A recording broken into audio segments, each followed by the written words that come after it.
Now at electrifying.com, we know you love MGs and electric cars, so you are going to love what we have in store today, the new MG4. But before we get cracking, priorities. Subscribe to the channel and click those notifications on, because if you do love electric cars, this is the only place to be.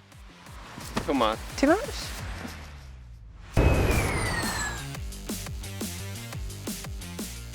Let's start with the cold, hard facts. This is the newest addition to MG's pure electric lineup, the MG4. And you're not going to forget what it looks like, even when it's parked on your driveway, which is a good start.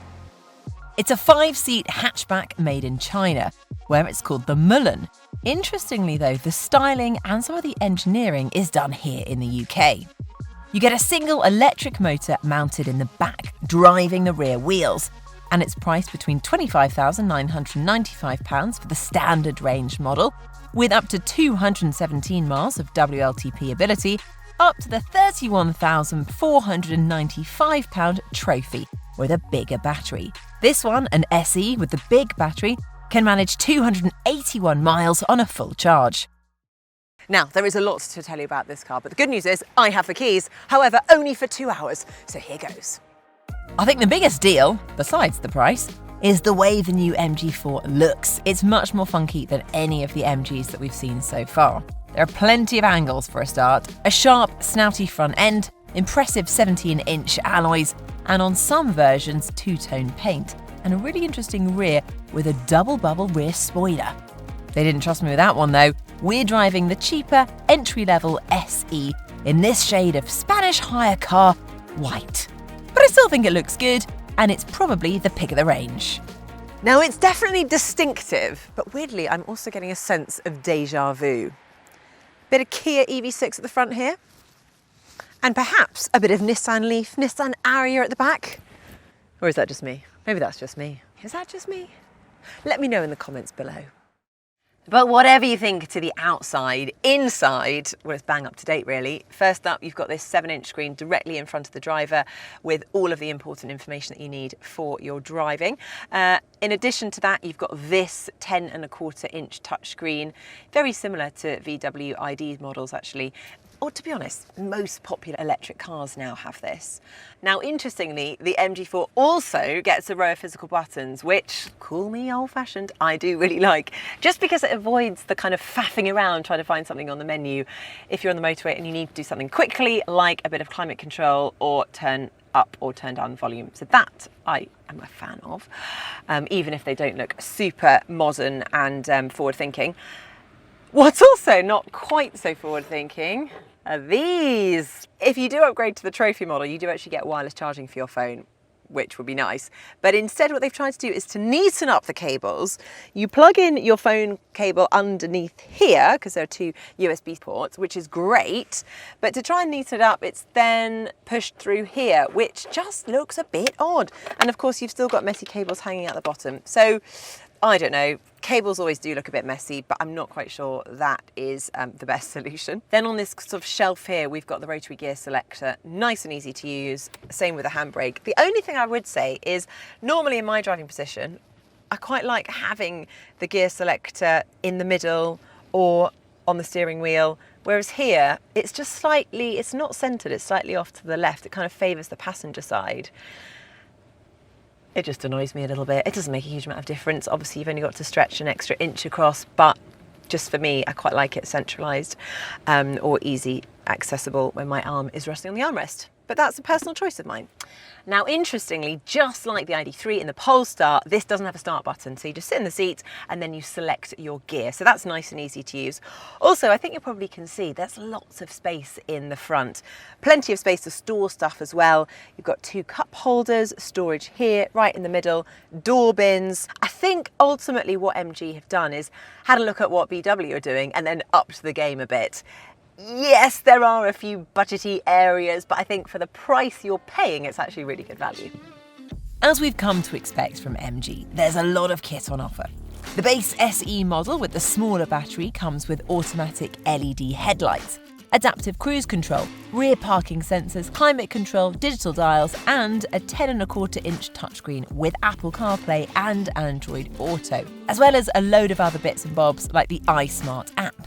Full specs can be found over on electrifying.com as always. And for an extra £2,500, you can have the SE Long Range, like this one, which gets the same kit and the bigger battery, but also active grille shutters in the front to improve efficiency. Then there's the Trophy, which you can only get in long range form. And on this one, you get a black roof, the funky spoiler, and tinted windows, heated leather front seats, sat-nav, a 360-degree camera, wireless phone charging, and additional safety features like blind spot monitoring. And yes, you can choose from six different colours. Volcano orange for the win, I think. There is one irritating omission though. No rear wiper. That's something I'm going to really miss on rainy days. In terms of space, I think this is a pretty good match for the ID3. Then if we talk about the seats, they're really quite comfortable actually. On this particular model, you can manually adjust the seat to pretty much any position, which is quite useful if you're sharing the car with people of differing heights. Now there's also decent space in the back, and you really notice that there's plenty of legroom. That's probably because that the wheelbase is nice and long. Also, MG says that the battery is compact, so it's actually only 110 millimeters deep, which is about that height.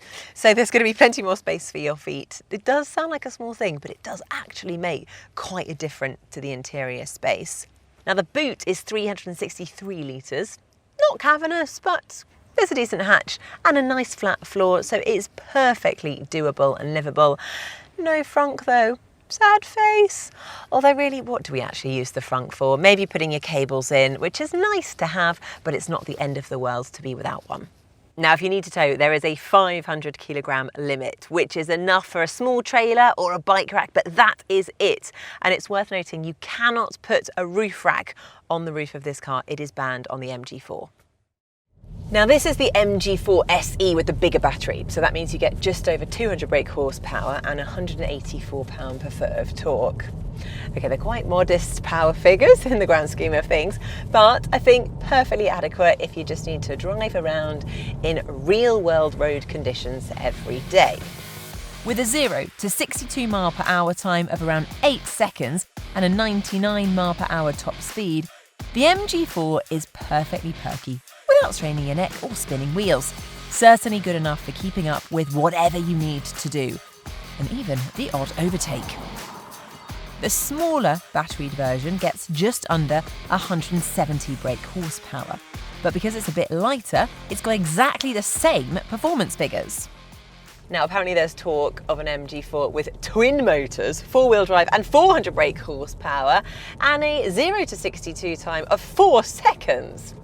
Now that I would like to drive, but well, more relevant than that is actually the basic car, because it has a bit of a sparkle compared to the modern electric version of an MG. Where the ZS and MG5 are perfectly acceptable, this is actually very nice, both a bit sportier and more engaging. It doesn't heave about. It has a perfect 50-50 weight distribution, which probably helps with that. The steering is precise, direct and not too heavy. And the ride, although it is a bit firmer than the last MG5 or ZS I drove, it doesn't bounce about all over the place. Now I don't think it feels quite as composed as an ID3 or Cupra Born. It gets a bit fidgety on the rougher roads, but it's definitely not uncomfortable. And what I will say is that there's quite a lot of tyre and wind noise, particularly at the higher motorway speeds. And yes, there are five drive modes.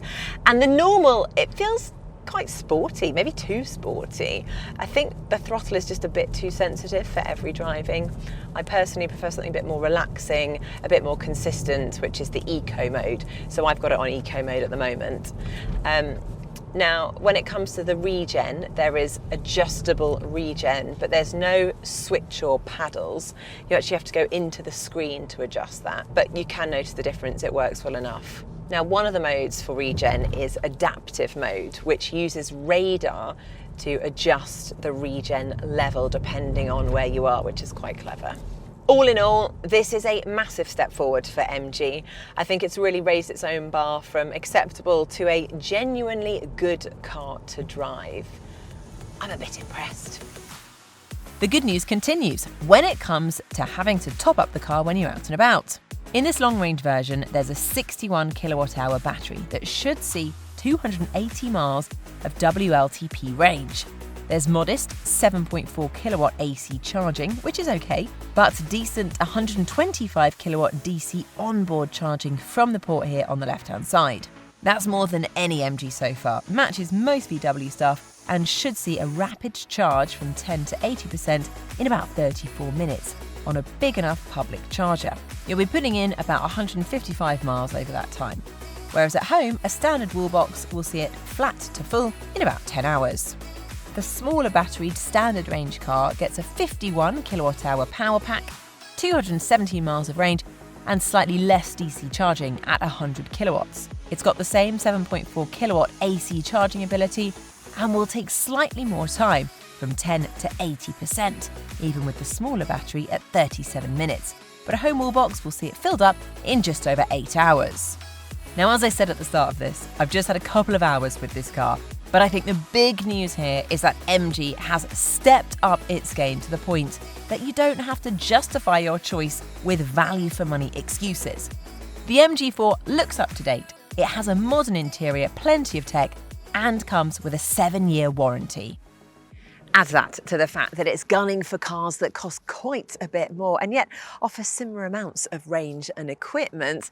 It's going to have owners of VW ID3s and Cupra boards taking a good hard look at the sums when the comparable versions of those cars start at around £36,000. And more importantly, are the monthly finance figures. Now, of course, these are changing all of the time, but when we film this today, you could get an SE standard range for around £300 per month with a £4,000 deposit. Now, that's because the car's expected to hold its value really well, so that makes the payments cheaper. To put that into context, it's about £150 per month cheaper than an ID3. And to top it off, MG reckons it will have a couple of thousand MG4s ready for delivery by the end of 2022. So if I was in that year-long queue for an ID3, I'm not so sure I'd be waiting for it now.